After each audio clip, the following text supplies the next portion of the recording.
سعودی وزیر خارجہ کے دورے کے فوری بعد ایرانی صدر کی آمد پاکستان کا بڑی حد تک نیوٹرل امیج اجاگر کرنے کا موقع بن گئی ہے۔ ساتھ ہی یہ دورہ مؤثر خارجہ پالیسی کے اظہار اور پاکستان کی تنہائی کا شکار ہونے کے تاثر کو زائل کرنے کی بھی علامت ہے۔ ایران کے صدر ڈاکٹر ابراہیم رئیسی 22 سے 24 اپریل تک پاکستان کا دورہ کر رہے ہیں، جس میں وہ نہ صرف اسلام آباد میں صدر آصف علی زرداری، وزیر اعظم شہباز شریف اور وزیر خارجہ اسحاق ڈار سے ملاقاتیں کریں گے، بلکہ لاہور اور کراچی بھی جائیں گے، جہاں وزیر اعلیٰ مریم نواز، سید مراد علی شاہ اور گورنر بلیغ الرحمان اور کامران تیسوری سے ملاقات کریں گے۔ ایران کے صدر ایسے وقت میں پاکستان آئے ہیں جب سعودی وزیر خارجہ شہزادہ فیصل بن فرحان آل سعود کی قیادت میں اعلیٰ سطح کے وفد نے 15 اور 16 اپریل کو پاکستان کا دورہ کیا ہے۔ سعودی وفد نے SIFC کے تحت توانائی، معدنیات، زراعت، انفارمیشن ٹیکنالوجی، تعمیرات، renewable energy, human resource development اور برآمدی شعبوں میں بڑے پیمانے پر سرمایہ کاری کی تجاویز پر بات کی ہے۔ ایران کو بھی سرمایہ کاری کی اس فضا سے فائدہ اٹھانا چاہیے۔ پاکستان اور ایران کے درمیان ترجیحی تجارت کا معاہدہ سن 2006 سے نافذ ہے۔ پاکستان نے 338 اور ایران نے 309 اشیاء پر رعایتیں دی ہیں، تاہم آزاد تجارت کا معاہدہ تاحال نہیں کیا جا سکا۔ سفارتی سطح پر کوشش کی جا رہی ہے کہ صدر رئیسی کے دورے میں اس حوالے سے ٹھوس پیش رفت ممکن بنائی جائے۔ دونوں ملکوں کے درمیان 3 تجارتی گزرگاہیں ہیں۔ تافتان کے بعد رمضان گبت سرحدی گزرگاہ کا افتتاح 4 برس پہلے اپریل میں کیا گیا تھا۔ یہ کراسنگ اس لحاظ سے اہم ہے کہ ایرانی بندرگاہ چاہ بہار سے 120 کلومیٹر اور گوادر سے صرف 70 کلومیٹر کے فاصلے پر ہے۔ اس طرح گوادر سے ایران تجارت کو فروغ دینے میں بہت معاون ثابت ہو سکتی ہے۔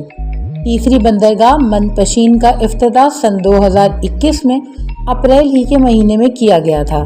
اس لحاظ سے دیکھا جائے تو اپریل میں اس دورے کے موقع پر ایک اور مقام پر سرحد کھولنے کا وقت آن پہنچا ہے۔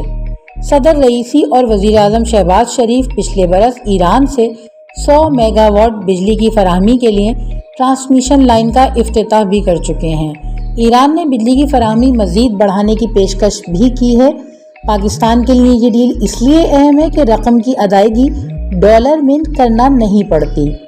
دونوں ملک باہمی تجارت کا دائرہ انفارمیشن ٹیکنالوجی، زراعت، بجلی و توانائی اور دیگر سیکٹرز میں بڑھانا چاہتے ہیں۔ پاکستان میں ایران کے سفیر ڈاکٹر رضا امیری مقدم کے بقول دونوں ملک ایک دوسرے کی ضروریات کا 70% پورا کرنے کی صلاحیت رکھتے ہیں۔ یہی وجہ ہے کہ باہمی تجارت کا حجم $2.5 ارب سے بڑھا کر $10 ارب کرنے کی کوشش کی ہے۔ تاہم باہمی تجارت کی راہ میں سب سے بڑی رکاوٹ بینکنگ چینلز کا نہ ہونا ہے۔ فی الوقت یہ تجارت بارٹر یعنی دیگر کرنسیز میں کی جا رہی ہے۔ اس ضمن میں ایران، ترکیہ، ایران، بحرین اور ایران، عراق بینکنگ ماڈلز کو دیکھ کر حکمت عملی بنائی جائے تو تاجروں کو سہولت مل سکتی ہے۔ بینکنگ چینل ہو تو غیر قانونی تجارت کی بھی حوصلہ شکنی کی جا سکے گی، جس سے چند افراد تو فائدہ اٹھاتے ہیں مگر حکومتیں نہیں۔ دونوں ملکوں کے درمیان پروازوں کی تعداد میں اضافے اور نئی ایئر لائنز کو آپریشنز کی اجازت دینے کا معاملہ بھی حل طلب ہے۔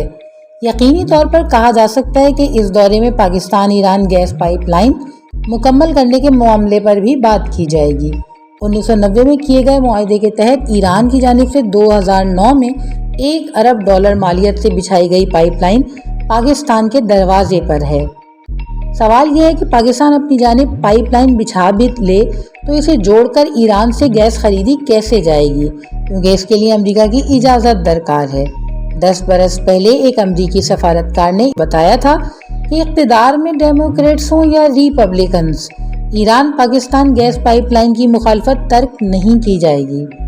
روس اور جرمنی کے درمیان زیر سمندر نارڈ سٹریم گیس پائپ لائن کو بم دھماکے سے تباہ کیا گیا ہو تو 2700 کلومیٹر طویل Iran Pakistan gas pipeline کی سیکیورٹی کس قدر نازک ہوگی، اس کا اندازہ لگایا جا سکتا ہے۔ تاہم ایرانی حکام کو توقع ہے کہ صدر آصف علی زرداری اور وزیر اعظم شہباز شریف اس مسئلے کا حل تلاش کر لیں گے۔ عالمی صورتحال کے تناظر میں اس دورے کی اہمیت اپنی جگہ، علاقائی سطح پر بھی اس دورے کو کئی لحاظ سے اہمیت حاصل ہے۔ دہشت گردی سے نمٹنا دونوں ملکوں کے لیے چیلنج ہے۔ علاقے میں موجود دہشت گرد تنظیمیں اور افغانستان سے سر اٹھاتی داعش پاکستان اور ایران دونوں ہی کے لیے خطرہ ہے۔ یہی وجہ ہے کہ دونوں ملکوں نے تربت اور زاہدان میں لائزن آفیسر تعینات کرنے پر اتفاق کیا ہے تاکہ سیکیورٹی اور انٹیلیجنس تعاون بڑھایا جا سکے۔ امکان ہے کہ اس دورے میں دونوں ملکوں کے وزرائے خارجہ کی سطح پر مشترکہ رابطہ میکینزم کو بھی حتمی شکل دے دی جائے گی۔ پچھلے ایک عشرے کے دوران پاک ایران فوجی روابط میں بھی بہتری آئی ہے۔ سابق صدر جنرل پرویز مشرف کے بعد جنرل قمر جاوید باجوہ پہلے آرمی چیف تھے جنہوں نے ایران کا دورہ کیا تھا، جس میں اسٹریٹجک ماحول، دفاع، سیکیورٹی اور اقتصادی تعاون پر بات کی گئی تھی۔ ایسے ہی قریبی روابط کی بدولت چنگاریوں کو بھڑکتی آگ میں تبدیل ہونے سے بچایا جاتا رہا ہے۔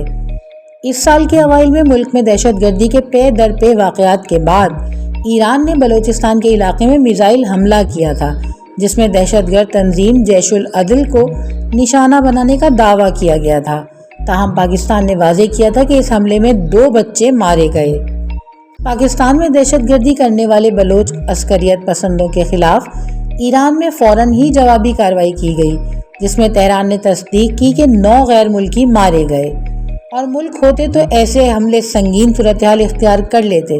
تاہم دیرینہ تعلقات اور مختلف سطحوں پر قریبی روابط کام آئے اور سفارتی تعلق معمول پر آ گیا۔ صدر ابراہیم رئیسی کے اس دورے میں ایسا میکینزم تیار کیا جانا چاہیے کہ ان حملوں کی نوبت ہی نہ آئے۔ یہ وقت ہے کہ ایران کے بھارت سے قریبی تعلق کا فائدہ بھی اٹھایا جائے اور پاک بھارت تعلقات میں بہتری کی راہیں تلاش کی جائیں تاکہ خطے کے عوام سیاسی مفادات کی خاطر معاشی طور پر قربان ہونے سے بچائے جا سکیں۔ روبینہ ظفر، پرزم نیوز۔